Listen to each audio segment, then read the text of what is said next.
Hello everyone, मैं आप लोगों का स्वागत करता हूं मदान पाठशाला पे। तो आज 7 जुलाई है और हमारी सेकंड वर्कशीट आ गई है। ठीक है, तो आपको पता है वर्कशीट्स आपको करनी है और मैं इस वीडियो में आपको बताऊंगा कि वर्कशीट में क्या लिखा हुआ है और उसकी क्या इंपॉर्टेंस है और वो किस चैप्टर से रिलेटेड है, और एंड में हम वर्कशीट के जो क्वेश्चन हैं उसको सॉल्व करेंगे। तो अगर आपने वर्कशीट 1 की वीडियो नहीं देखी है तो प्लीज जाके पहले उसे देख लो और फिर इस वीडियो पे आओ। ठीक है, तो ये जो हमारी वर्कशीट है ये है अबाउट सेल, जो हमारी बायोलॉजी का फर्स्ट चैप्टर है। उस चैप्टर का नाम है the fundamental unit of life, आप जाके देख सकते हो। एंड इसमें कुछ पॉइंट्स लिखे हुए हैं तो उन पॉइंट्स को हम समझ लेते हैं। तो सबसे पहला पॉइंट क्या बोल रहा है, do you know that all living beings are made up of very minute structures called cells. So हर लिविंग बीइंग, जैसे आप प्लांट्स की बात कर सकते हो, एनिमल्स की बात कर सकते हो, बैक्टीरिया, तो सारी जो लिविंग चीजें हैं वो सेल्स से बनी हुई हैं। ठीक है, तो इसको समझने के लिए मैं आपको यहां पे एक समझाना चाहता हूं कि जो हमारी बॉडी है, सपोज हमारी ये पूरी बॉडी है, तो बॉडी में हमारे ऑर्गन्स होते हैं। अब वो ऑर्गन्स किससे बने होते हैं, वो टिश्यूज से बने होते हैं, और टिश्यूज किससे बने होते हैं, वो सेल से बने होते हैं। आप इसको ऐसे भी समझ सकते हो कि सेल है, ठीक है, जब बहुत सारे सेल आपस में कंबाइन हो जाते हैं, सपोज ये एक सेल है, बहुत सारे सेल्स आपस में कंबाइन हो जाते हैं तो वो क्या बना देते हैं, वो टिश्यू बना देते हैं। जब बहुत सारे टिश्यूज ऐसे कंबाइन हो जाते हैं तो वो ऑर्गन्स बना देते हैं, और जब बहुत सारे ऑर्गन्स कंबाइन हो जाते हैं तो वो क्या बनाते हैं, ऑर्गन सिस्टम। जैसे कि हार्ट, ये हमारा जो ऑर्गन है आपको पता होगा, ये हमारा हार्ट है। तो heart is a part of this system, this organ system, जिसको हम बोलते हैं सर्कुलेटरी सिस्टम। ठीक है, सिस्टम हम क्लास 10th में पढ़ते हैं, बट अभी आपको ये याद रखना है कि सेल टिश्यूज बनाते हैं, टिश्यूज ऑर्गन्स बनाते हैं, और ऑर्गन्स क्या बनाते हैं, ऑर्गन सिस्टम बनाते हैं, और ऑर्गन सिस्टम क्या बनाते हैं, हमारी पूरी बॉडी को बनाते हैं। ठीक है, तो आई होप आपको समझ आ गया होगा कि what is cell and why it is important, क्यों इंपॉर्टेंट है हमारा सेल। ठीक है, अब अपने सेकंड पॉइंट की तरफ चलते हैं। तो the biggest cells are so minute, these cells are so minute that we cannot see them with our eyes except for few like eggs. The biggest cell is an ostrich egg and the smallest one is bacteria. ये बहुत important point है। ठीक है, मैं star mark कर देता हूं इसको। तो जो बिगेस्ट सेल होता है वो हमारा ऑस्ट्रिच का एग है। ऑस्ट्रिच आपको पता होगा, ठीक है, शतुरमुर्ग बोलते हैं हिंदी में उसको, और वो उसका जो अंडा होता है that is the biggest cell. And जो स्मॉलेस्ट सेल है वो है बैक्टीरिया। तो मैं आपको एक बार डायग्राम के थ्रू दिखाने की कोशिश करता हूं। तो ये हमारा बिगेस्ट एग है जिसको हम ऑस्ट्रिच का एग बोल रहे हैं, और नॉर्मल एग से देखो ये कितना ज्यादा बड़ा है। ठीक है, तो ये मैंने इसलिए आपको डायग्राम दिखा दिया ताकि आप विजुअलाइज कर पाओ, आप समझ पाओ कि ऑस्ट्रिच का एग कितना बड़ा होता है। सो अगर आपसे पूछे what is the biggest egg, so your answer will be ostrich egg. ठीक है, अब हम चलते हैं अपने थर्ड पॉइंट पे। So cells are structural and functional unit of life. तो अगर आपसे कोई सेल की डेफिनेशन पूछता है, so this is the definition of cells. Cells are the structural and functional unit of life. Structural का मतलब वो हमारी बॉडी को स्ट्रक्चर प्रोवाइड करते हैं, जैसी हमारी बॉडी दिखती है उसको वो स्ट्रक्चर प्रोवाइड करते हैं। एंड फंक्शन मतलब जो भी हमारी बॉडी काम करती है वो कौन करता है, वो सेल्स करते हैं। तो स्ट्रक्चर भी प्रोवाइड करते हैं और फंक्शन भी करते हैं। That is why they are known as the structural and functional unit of life. इसको समझने के लिए they are just like the bricks and are assembled to make a building. Compare the pictures. So आप यहाँ पे देख सकते हो जैसे ब्रिक्स लगी होती हैं एक वॉल को बनाने के लिए या एक घर को बनाने के लिए, वैसे ही हमारे सेल्स लगे होते हैं। अगर हम सेल को ऑब्जर्व करें अंडर अ माइक्रोस्कोप तो आपको वो कुछ ऐसे दिखेंगे, ठीक है, ब्रिक्स की तरह।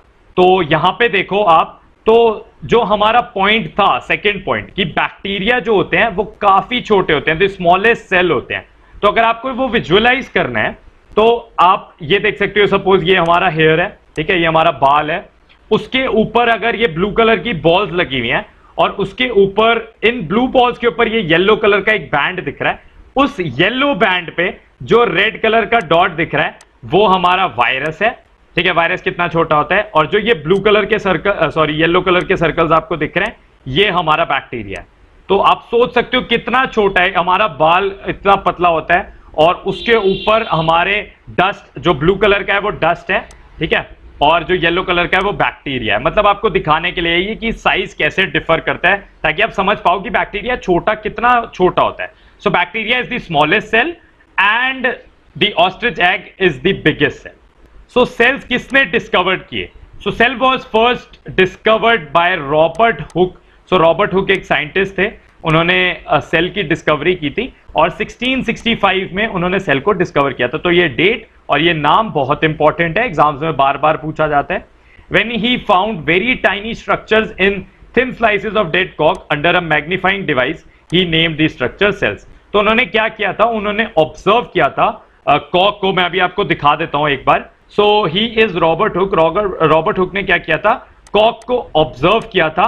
ठीक है, आपको पता होगा जैसे आपने बॉटल्स देखी होंगी कुछ, उसके ऊपर ये बॉटल को बंद करने के लिए लगाया जाता है, ये ट्री से ऑब्टेन्ड होता है।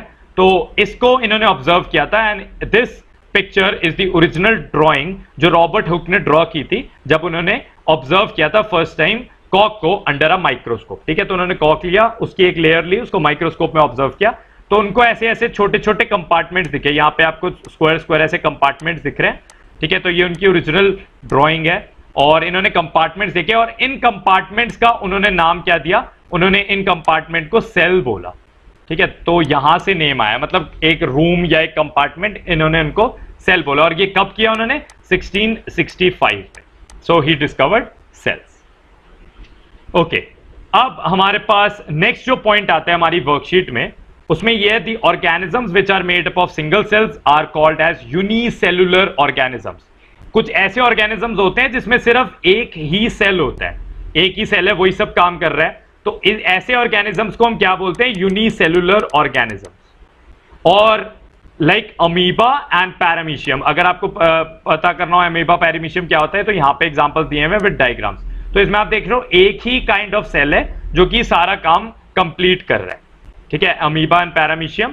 उसके बाद the organisms which are made up of many cells are known as multicellular organisms. मतलब जैसे मैंने अभी आपको एग्जांपल दिया कि हमारे में क्या होता है, बहुत सारे सेल्स ऐसे कंबाइंड होते हैं, बहुत सारे, और वो सेल्स क्या बनाते हैं, टिश्यूज बनाते हैं, टिश्यूज कंबाइन होकर ऑर्गन्स बनाते हैं, ऑर्गन्स कंबाइन होकर ऑर्गन सिस्टम बनाते हैं। तो हम मल्टी सेलुलर है, मतलब हमारे में एक से ज्यादा सेल्स हैं।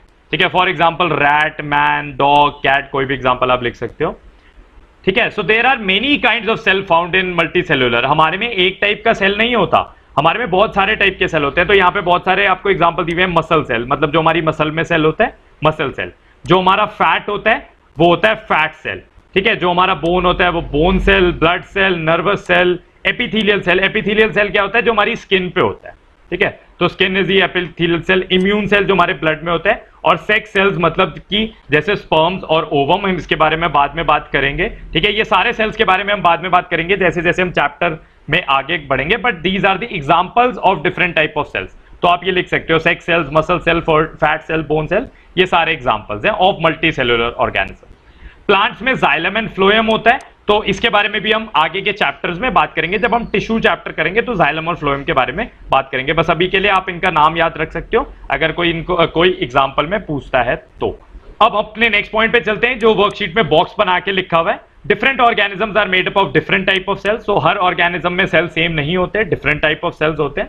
और each cell is made up of very minute component called as cell organelles, like nucleus, cell membrane, cytoplasm, vacuole. So अगर हम अपने सेल की बात करें, ह्यूमन सेल की बात करें, तो इसमें बहुत सारे ऑर्गन्स होते हैं। जैसे हमारी बॉडी के अंदर ऑर्गन्स होते हैं, हार्ट अलग काम करता है, ब्रेन अलग काम करता है, तो इसमें ऐसे ही बहुत सारे ऑर्गन्स होते हैं। ठीक है, सेल मेम्ब्रेन हो गया, गोल्गी एपरेटस हो गया, न्यूक्लियोप्लाज्म हो गया, रफ ER हो गया, रफ एंडोप्लाज्मिक रेटिकुलम, लाइसोसोम्स हो गया, माइटोकॉन्ड्रिया हो गया। तो अभी इनके नाम पे ज्यादा फोकस मत करना, हम आगे जैसे जैसे चलेंगे तो ये बात करेंगे कि कौन सा सेल ऑर्गेनेल क्या काम करता है। बट अभी के लिए इनको सेल ऑर्गेनेल्स बोलते हैं। These are the organs of the sales.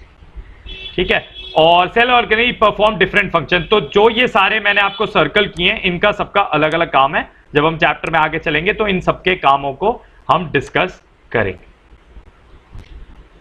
After that we reach to the questions. तो वर्कशीट में इतना ही था। अब क्वेश्चंस के बारे में बात करते हैं। तो सबसे पहले पूछा गया what are cells and why they are found, sorry where they are found, कहां पे प्रेजेंट होते हैं, सेल्स क्या होते हैं और वो कहां पे प्रेजेंट होते हैं। तो इसका आंसर मैंने यहां पे लिखा हुआ है और आप वर्कशीट से भी देख सकते हो। So cells are the structural and functional unit of life. मैंने आपको बताया था कि जो इसकी डेफिनेशन है वो ये है, ये स्ट्रक्चर भी प्रोवाइड करते हैं और ये फंक्शन भी करते हैं।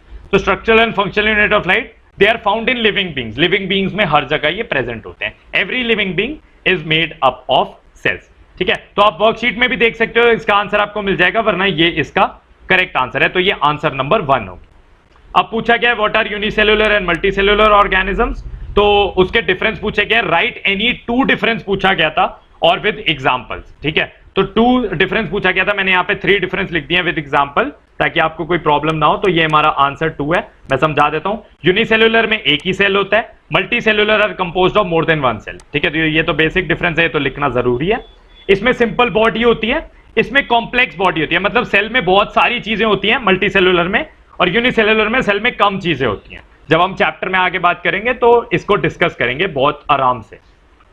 उसके बाद a single cell carries all the necessary life process, मतलब एक ही, देखो एक ही सेल है तो सारा कुछ वही करेगा, वही खाएगा, वही रेस्पिरेट करेगा, वही डाइजेस्ट करेगा, सब कुछ वही करेगा। पर मल्टी सेल्युलर ऑर्गेनिज्म में बहुत सारे सेल्स अलग अलग काम करते हैं, जैसे कि फैट सेल सिर्फ फैट को स्टोर करता है, नर्व सेल सिर्फ सिग्नल्स को भेजता है, मसल सेल सिर्फ मसल्स को मूव कराता है, ठीक है। तो मल्टी सेल्युलर में बहुत सारे सेल्स अलग अलग काम करते हैं। तो ये 2 डिफरेंस हो गए। एग्जाम्पल आपके वर्कशीट में लिखे हुए हैं, amoeba, paramecium, man, rat, cat, ये भी मैंने वर्कशीट में आपको डिस्कस किया। अब चलते हैं अपने थर्ड क्वेश्चन में। So name the biggest cell in the world, is it visible? So मैं ये वर्कशीट में लिखा हुआ है the biggest cell is an ostrich egg and yes we can see it. मैंने आपको डायग्राम भी दिखा दिया, हम इसको देख सकते हैं आराम से, बहुत बड़ा सेल है। और who discovered cell and when?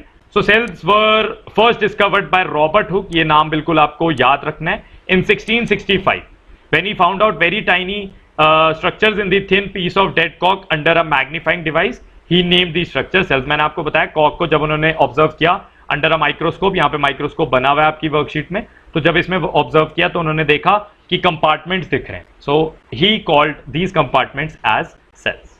तो ये ही 4 क्वेश्चन थे हमारी वर्कशीट में।